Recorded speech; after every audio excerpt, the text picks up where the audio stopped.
Okay, so this is not our dog, this is someone else's dog. We're helping Boris here, who would normally have no recall. He would just run over, say hi to these dogs over here, say hi to these dogs, and generally just ignore the owner.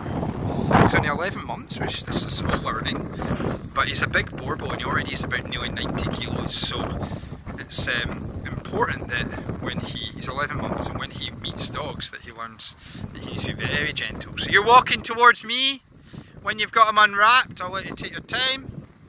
And your goal is that he doesn't necessarily need to be to your heel or any of that. He's just walking on by with you.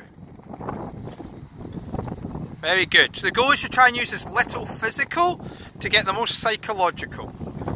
Sit, walk in there. I'd give him a wee tap and tell him to walk on. Nice. Go right towards the wee Frenchies.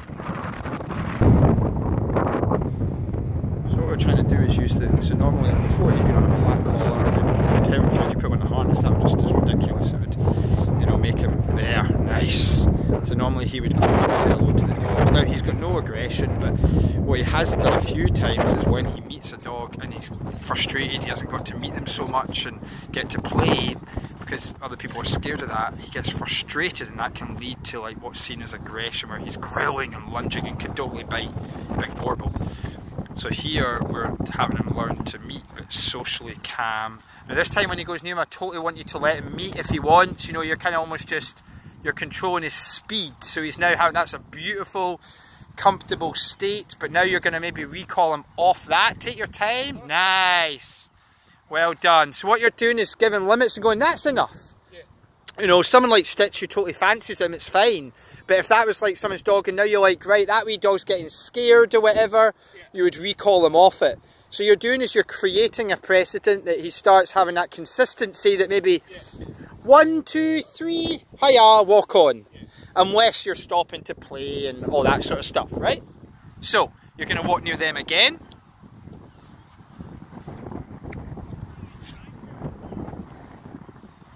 Junior, on.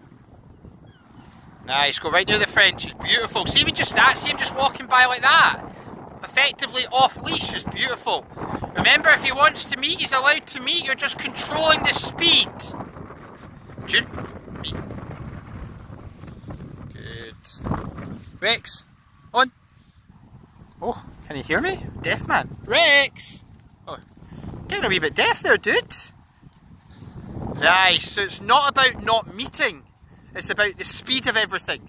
And then and generally controlling, like the way we sniff and Stitch, if he'd sniffed Junior, that way Junior would growled, you know, he's like, so it's reading each dog and him learning how to be respectful.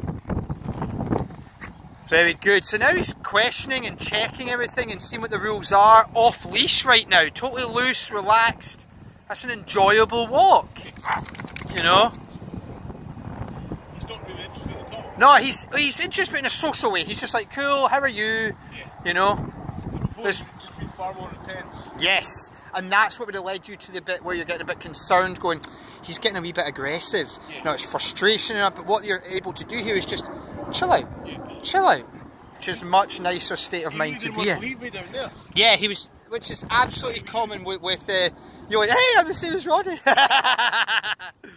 No, absolutely, because when you're doing it, see when you come out yourself and you practice as well, do like 10 minutes at the most spells where you're tap, recall, do tap, good job, tap, good job, tap, good job. And then maybe don't do it for 5-10 minutes, right? Because what he starts to, he's not daft, he starts going, right, oh, I know what you need me to do. And then he starts beating you to it and stuff. So then just kind of mix it up and go, right, now we're just walking, sniff trees. And then 10 minutes later, like, jump back into training again. Yeah. Tap, yeah, high five, tap, yeah, high five. Do you know what I mean? Yeah, 'cause we're out for an hour now, so yes. We get a good mixture of people, dogs, and yes.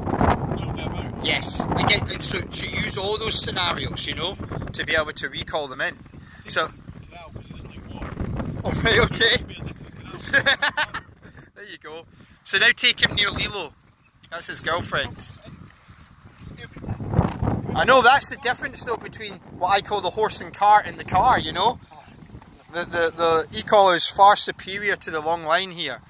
But the long line is definitely helping. So let him meet and all that. It's his wee girlfriend. I see how he gave her a fright. Did you see her? She totally jumped up there. Who's that, Lilo? Oh good, she's claiming her wee stick, so she might tail him off a few times. Very good.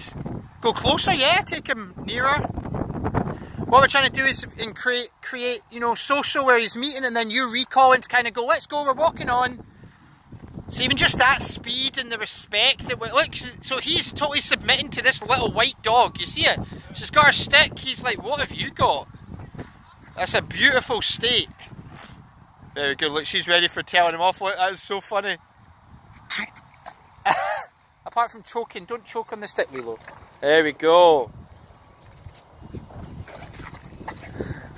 just shows you it's all about energy and body language, isn't it? Yeah. Now what you're going to do is the next time she maybe tells him off, you're going to reinforce it and recall him in, right? Move backwards, make him move to you. Give him the same length of line, but he's to move to you. Yeah. And that there was so much more gentle, for example, than even the other dog touching him or telling him off. Just that bop. That's even nicer, yeah, absolutely. Much better. But see how every time it's like, oh, I know what that means now. Getting more and more language. It's the attention grabber. Good job, dude. Well done. Isn't that much nicer? He's in a much calmer state. Yes. And for a dog like this, I would always recommend, as in the size, not behavioural issue, he doesn't have any, he's just learning. The dog like this though, I would recommend the Boss, which is the ET800 from eCollar Technologies, rather than the Mini Educator. Just a bigger, sturdier collar. It's got about double the power of a Mini, and it's just a bit bigger, like the strap. Imagine the Minis would be too thin. Do you know what I mean? The strap's like half the size, whereas this chunkier strap is better for him as well. Much more robust. And it's got a mile radius. Not that he's going to be running a mile, but it's just got that extra in it anyway. Very good. Well done, Boris.